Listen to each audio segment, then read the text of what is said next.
was actually born blind in my left eye, and to this day there's no real name for it, but basically what it is, it's my birthmark.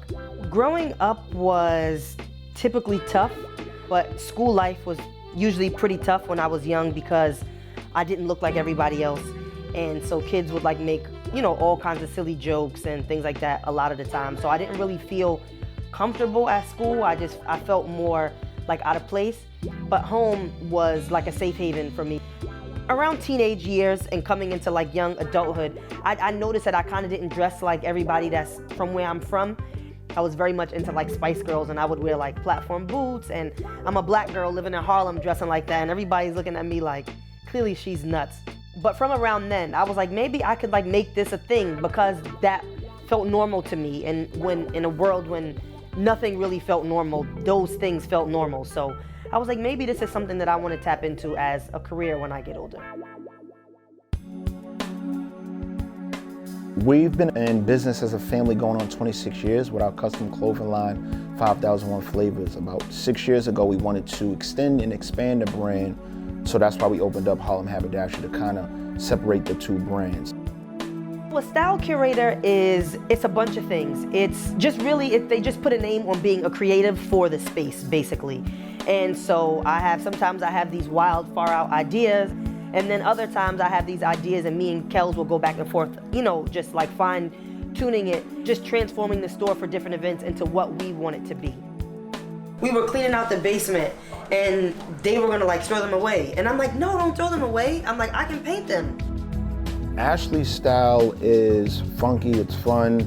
It's always dope to see her mix high and low pieces, which I think a lot of people who are into fads miss. They don't understand that you can have on Birkenstocks with a fur jacket, and what she loves to do, or she'll wear a lace dress with a sweatshirt on top of it.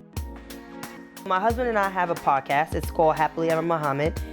We have together, him and I have 5 children. And we started it right before we were set to get married. We were just like sitting in the house one day in the bed watching TV, and I was like, babe, what do you think about us going to therapy? Like marriage counseling. And he was like, sure, let's do it. With like not even a second thought. And then when we were in therapy and just kind of digging very deep and going back to, childhoods and things like that, on our outside conversations, we would say to ourselves, like, people really probably should know these things. Like, people are probably struggling in a relationship that they don't need to struggle in if they only knew that they have the tools inside of them to be better, do better, to grow as a couple. We just wanted to, really go inside our marriage and just share with people what we go through and what we are sure other couples go through, and just try to help them navigate through that. Be Eye-Conic was obviously it started as an idea. With me learning to love myself, I figured that I could have used that platform to help other people. So we decided to spell the brand B-E-E-Y-E-C-O-N-I-C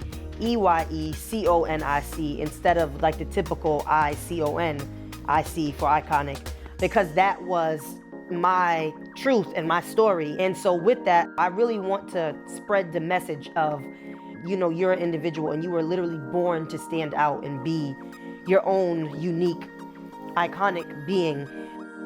I would say if I wanted people to know one thing about me, it would be to not count me out. People sometimes like pigeonhole you and they put you in a box of only what you can do or what, society says you're able to do. But I will be someone that is able to crush every single box that I'm ever put in and check every dream off of my list that I have for myself.